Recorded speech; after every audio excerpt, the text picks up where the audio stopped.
লোহিত সাগর আমি অনেকবার গিয়েছি।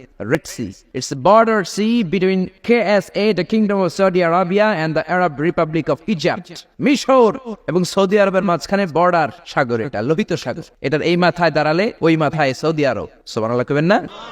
এই লোহিত সাগরে ফেরাউন ডুবে মরেছে। অনেকে বলে নীল নদে ডুবে মরেছে, ভুয়া কথা। আমি ফেরাউনের দেশের মানুষ মিয়া, এই তথ্য আমার কাছ থেকে শুনেন। আমি ফেরাউনের দেশে ছিলাম 5 বছর, নীল নদের পানি খেয়েছি আমি 5 বছর।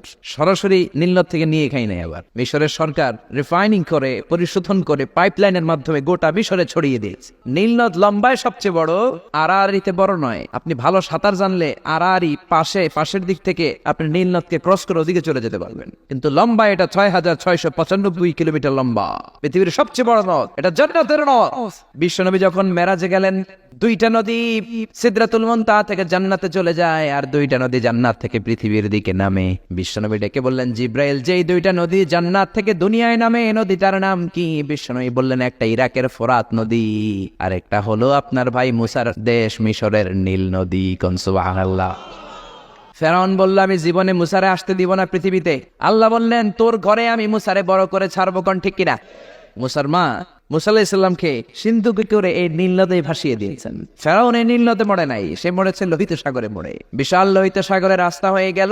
সাইয়েদনা মুসা আলাইহিস সালাম আল্লাহর শুকরিয়া করে বনি ইসরাইলের মুমিন বান্দাদেরকে নিয়ে, তার কর্মীদেরকে নিয়ে, তার অনুসারীদেরকে নিয়ে, তার সদস্যদেরকে নিয়ে রওনা হলেন। দৌড়াতে দৌড়াতে লোহিত সাগরের এই মাথা থেকে ওই মাথা চলে গেলেন। ফেরাউন ইন দ্য মিন টাইমে চলে এসেছে তার বাহিনী নিয়ে। এসে দেখে মাশাআল্লাহ এত সুন্দর রাস্তা, বিশাল ব্রিজ, চমৎকার শক্ত ব্রিজ। বাঁশ টাস দেওয়া হয় নাই, যে ব্রিজের ভেতরে দেওয়া হয়েছে শক্ত রড। এই ব্রিজ দেখে তো মহা খুশি, মনে হয় যেন ওর বাবার টাকায় ব্রিজ বানানো হয়েছে। সে অর্ডার করলো, march on the bridge, march on my soldiers on the bridge and try to reach মুসাস। আমার এই সামনের ব্রিজটা পার হয়ে যাও, মুসাকে খপ করে ধরে নাও, আল্লাহকে দ্বারা ধরাইতেছি আমি। ফেরাউনের অর্ডার শুনে সেনাবাহিনী লেফট রাইট করে মার্চ করতে শুরু করলো। যেতে যেতে ব্রিজের এই মাথা থেকে ফেরাউন সহ সৈনিকেরা যেতে যেতে ব্রিজের মাঝ বরাবর যখন চলে এসেছে, আল্লাহ মুসারে ডেকে বললেন, ও মুসা, অ্যাকশন নিবার মনে চাই কিনা? মুসা নেই বললেন, মনে চায়। অনেক জ্বালাইছে বেয়াদবটা আমারে, ঘুমাইতে দেয় নাই, খাইতে দেয় নাই, খালি হামলা চালায়। এখনো এরকম মুসলমানদের ঘরে ঘরে হামলা আসরা নাই। ঘরে ঘুমাতে পারে না, নিজ এলাকায় থাকতে পারে না, অন্য থানায় চলে যায়, অন্য গ্রামে চলে যায়, রাতের ঘুম নাই, আত্মীয় স্বজনের সাথে দেখা নাই। দুনিয়ার বুকে কষ্ট করে যাও, জান্নাতের দরজা আল্লাহ তোমাদের জন্য খুলে রেখেছেন। আল্লাহ বললেন, অ্যাকশন নিবার মন চাই কিনা মুসা? মুসা বললেন, অবশ্যই। আল্লাহ বললেন, অ্যাকশন নিতে চাইলে আর দেরি করা যাবে না, লাঠিটা তুলো। সুবহানাল্লাহ কইবেন না? মুসা আলাইহিস সালাম লাঠি তুললেন। লাঠি তোলার সাথে সাথে লোহিত সাগরের এই মাথা থেকে ওই মাথার বিশাল ব্রিজ, পুরো ব্রিজকে ভ্যানিশ করে দিল কে?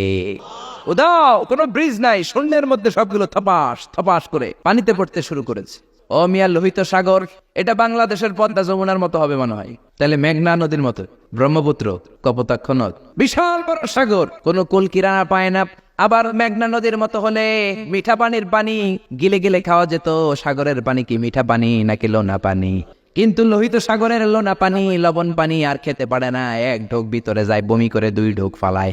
খেতে খেতে খেতে খেতে ফেরাউনের পেটটা এত বড় হয়েছে, আজীবন খেয়েছে মানুষের বাড়ির লাউ, অন্যের বাড়ির কদু, অন্যের বাড়ির খাসির রান। আজকে বেয়াদবের বাচ্চাটারে লোহিত সাগরের লবণের পানির মধ্যে সুবাইকে।